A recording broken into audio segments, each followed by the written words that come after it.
So welcome to the review section. Now, to talk a little bit more about the article and specifically the two artists involved, David DeTuna is one of the artists he is the one who ate the banana. Yeah. Now, he's been making waves recently in America as he has been making an art sculpture spelling out the words Trump in New York's Union Square. Make waves. Make waves.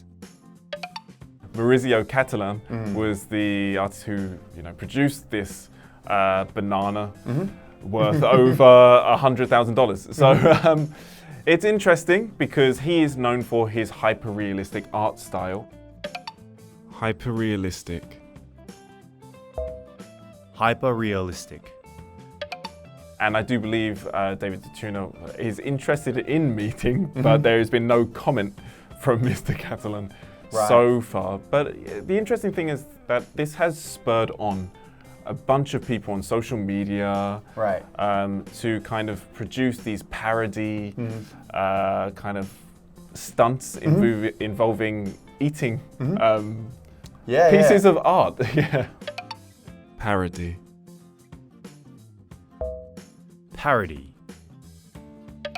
So I think many people are trying to make fun of the situation because even though it seems quite expensive, I'm sure it really wasn't as important as we all make it out to be.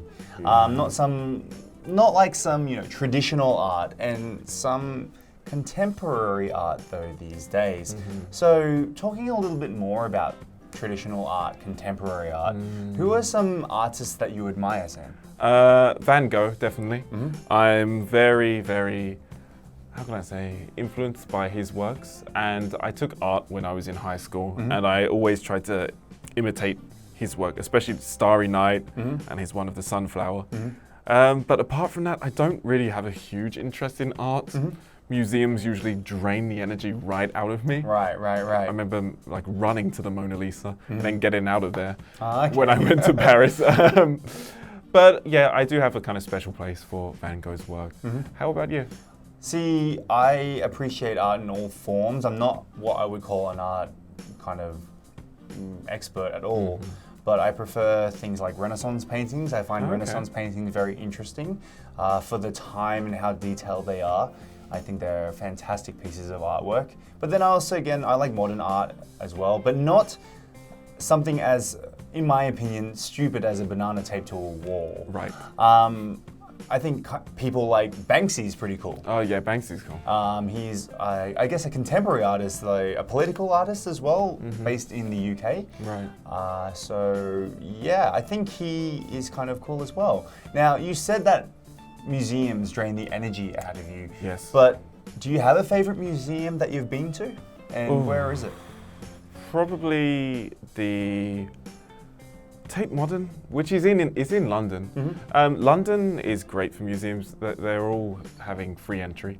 So, well, not all of them, but most of them have free entry. Whereas when I've been to Paris, they required an entrance fee. I like it more because of the ever-changing artwork. They always have new exhibitions, whereas I feel other more traditional museums just keep and maintain the same artwork. So yeah, Tate Modern in London, I definitely recommend it if you ever have a chance to come to sunny England. How about you? For me, there are many types of museums. I think they're all basically the same, but the one I'd like to mention is the War Memorial Museum in Canberra that I've been to many times.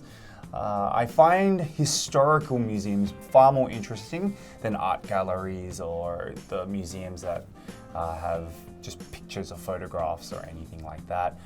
So for me, historical museums are far more interesting than art galleries. Right. Anyway, that wraps it up for our review section, and we'll see you on the next unit.